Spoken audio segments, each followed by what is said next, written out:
Kaya't ikaw, anak ng tao, inilagay kitang bantay sa sambahayan ng Israel.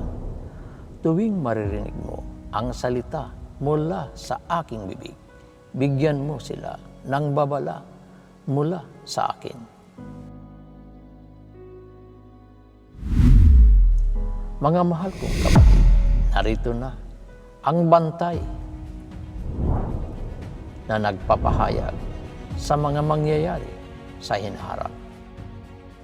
Narito, ipinauunawa ang katuparan ng propesya sa Apokalipsis o pahayag, ang nakambang mangyayari sa Pilipinas.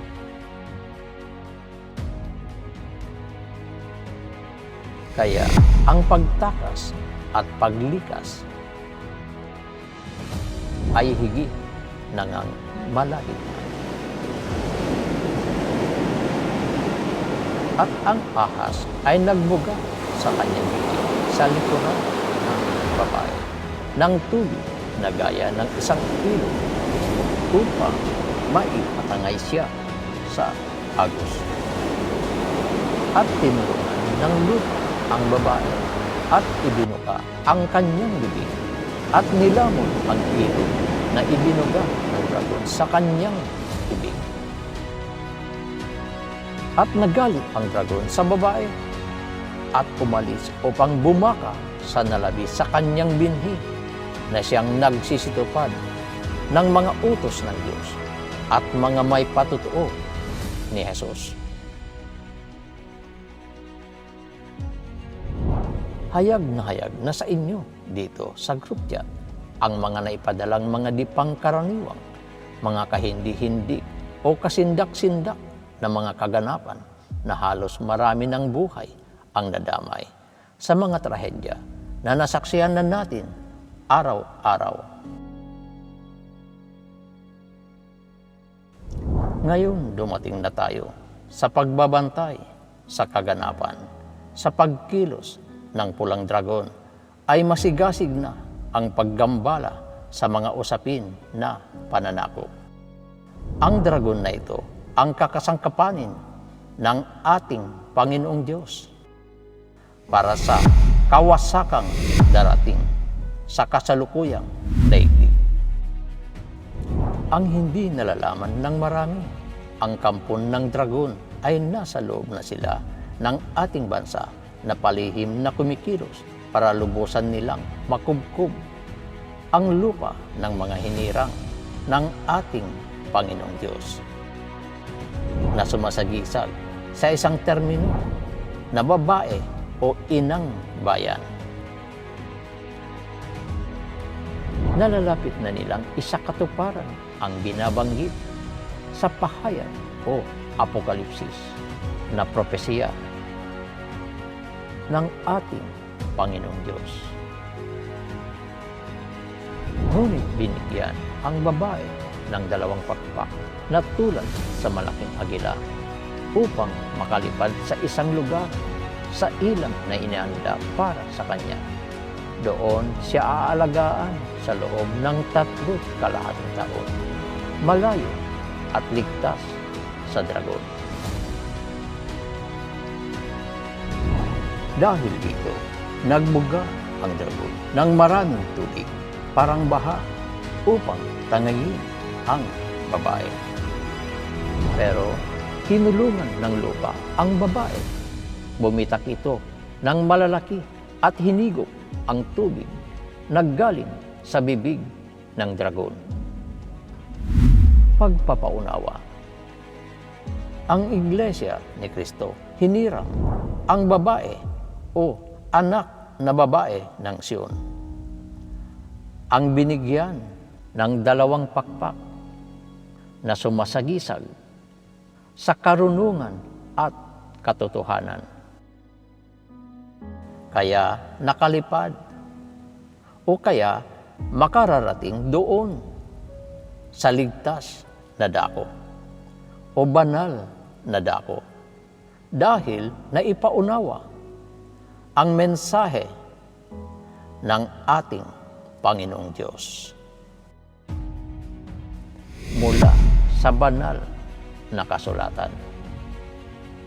Natulad niya sa malaking agila na sumasagisag ang agila kay Elias, Arkanghel, Hesukristo, na kaniyang dadagitin o isasama sa pagtakas o paglikas.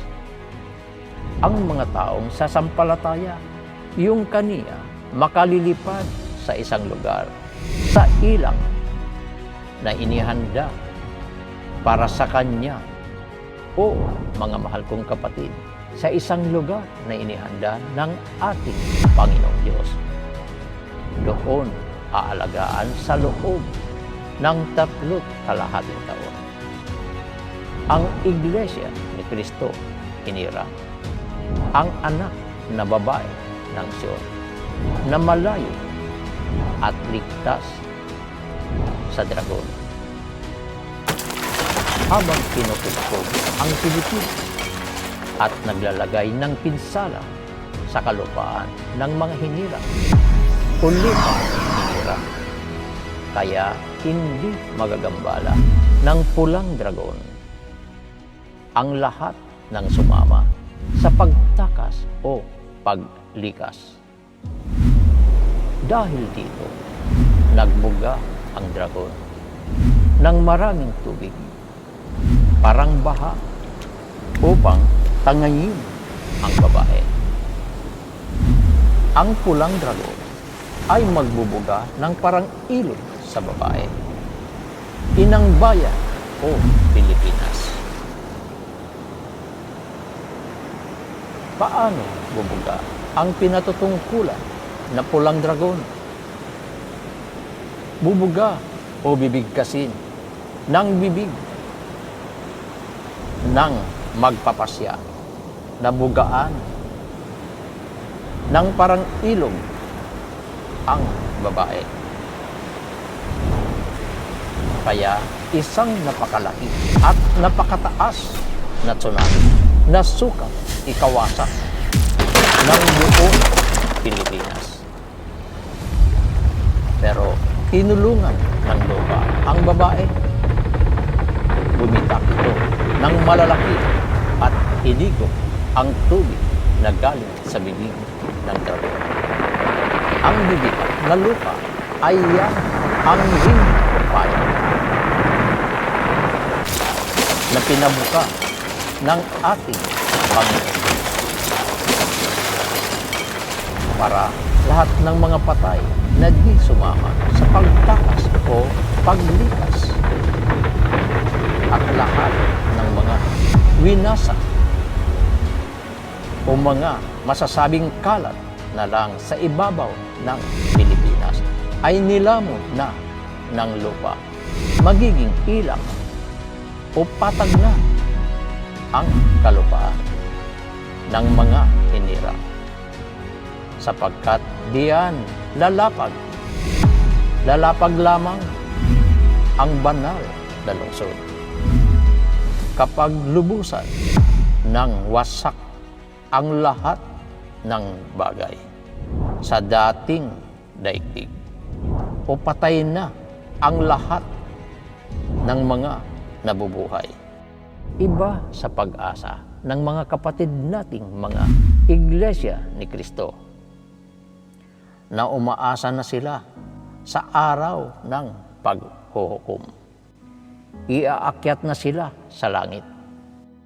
Sino ang dadatnan nila doon kung ang tahanan ng ating Panginoong Diyos ay nasa piling na ng mga tao at maninirahan siya na kasama nila sa bumabang banal na lungsod mula sa langit?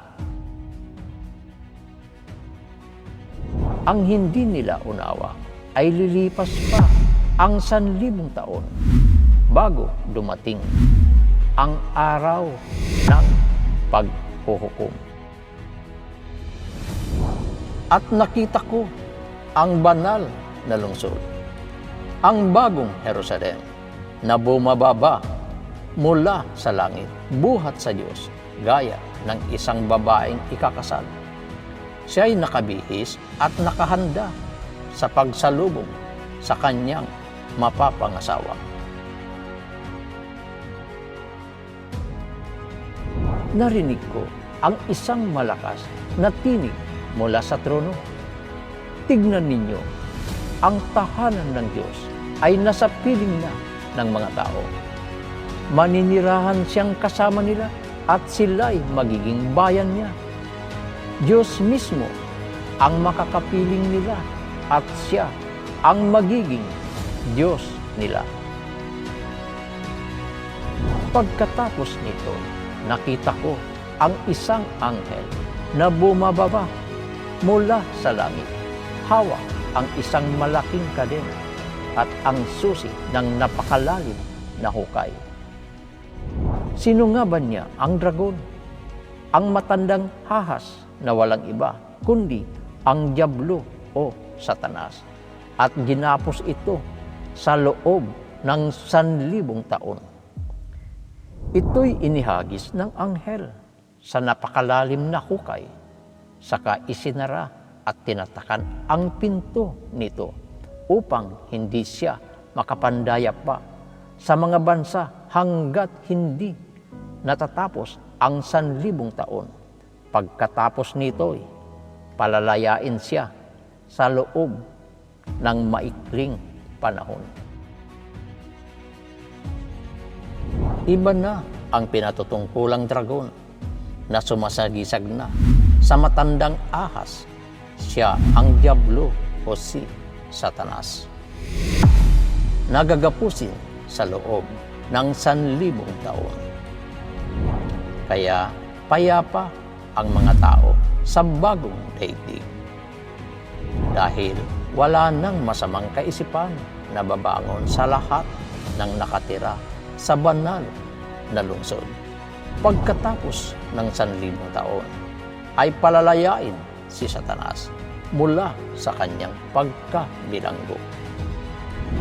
Kaya sa buong kalupaan na hindi pa lubosang winasak ang kalupaan sa dating daigdig na makikita ni Satanas at ang mga hukbo niya na sindang ng buhangin sa dagat, ang tinuntungang kalupaan ng mga hinirang kung saan lumapag ang banal na lungsod.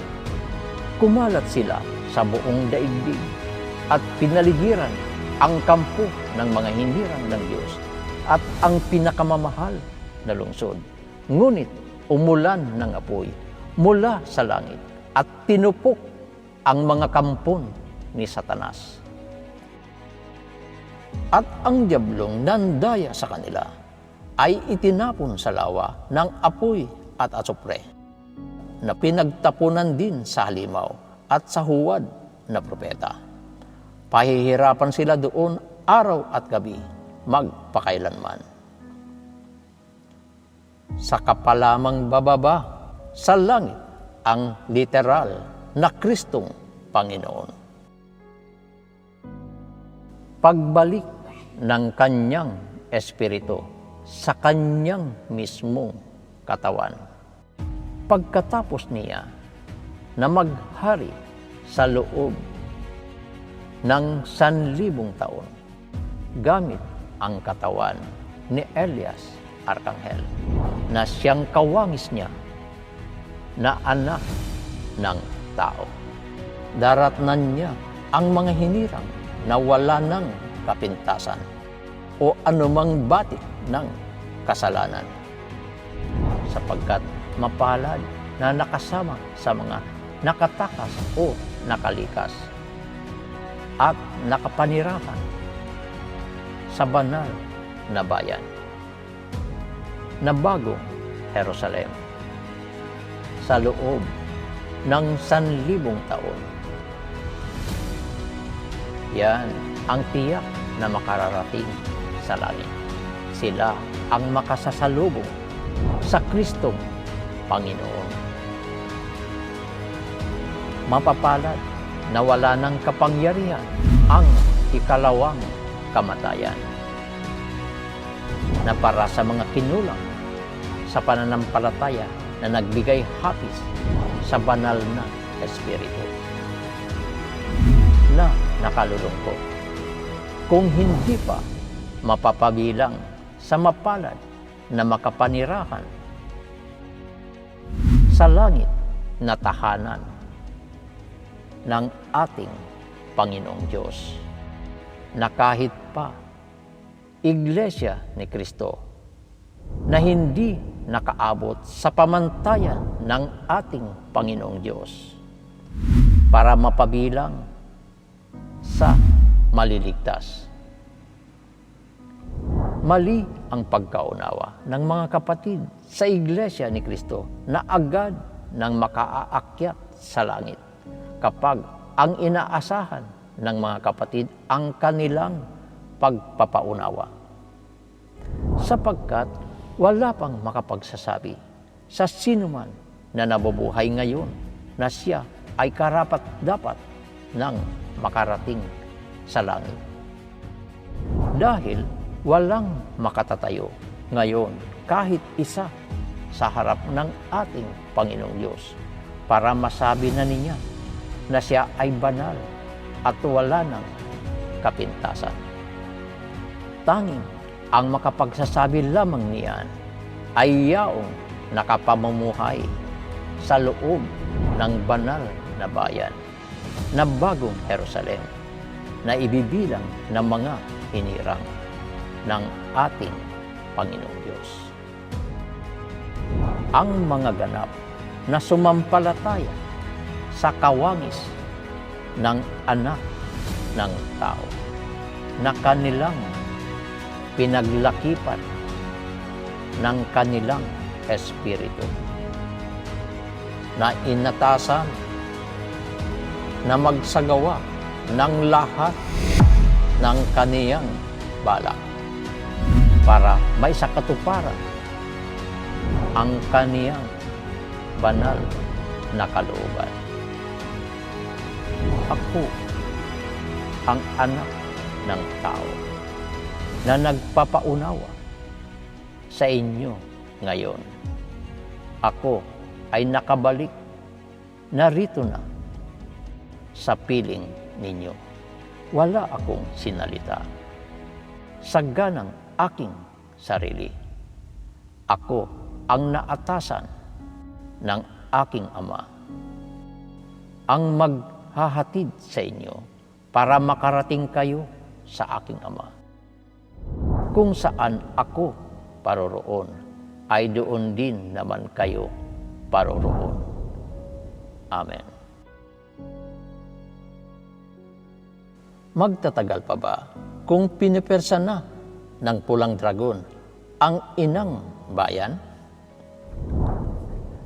Sapagkat ito ang nakataktang kukubkub at wasakin ang Pilipinas. Kailangan pa ba na ang Iglesia ni Kristo umabot sa ika-111 na anibersaryo na taon? Ano ba ang kagustuhang mangyari ng ating Panginoong Diyos? At kung hindi pinaikli ng Diyos ang mga araw na iyon, walang taong maliligtas. Ngunit alang-alang sa mga hinirang, paiikliin ng Diyos ang mga araw na iyon. Sinabi niya sa akin, paiikliin niya, dahil kung hindi paiikliin ang araw na iyon, pansinin niyo po, walang taong maliligtas. Ngunit alang-alang sa mga hinirang, paiikliin ng Diyos ang mga araw na iyon. Kaya alarmado na ako, pinaghahanda na. Ngunit ang bilin niya, huwag kayong mahapis, kundi ikagalak na ninyo na dumating na ang nasabing araw ng pagtakas o paglikas. Yan mismo ang mensahe mula sa pinili ang aming mahal na kapatid na Elias Arcangel Heso Kristo. Magbasa sa blog ng Iglesia ni Cristo Hinirang sa ikauunawa sa mga bagong pahayag. Mapagpalang araw sa ating lahat.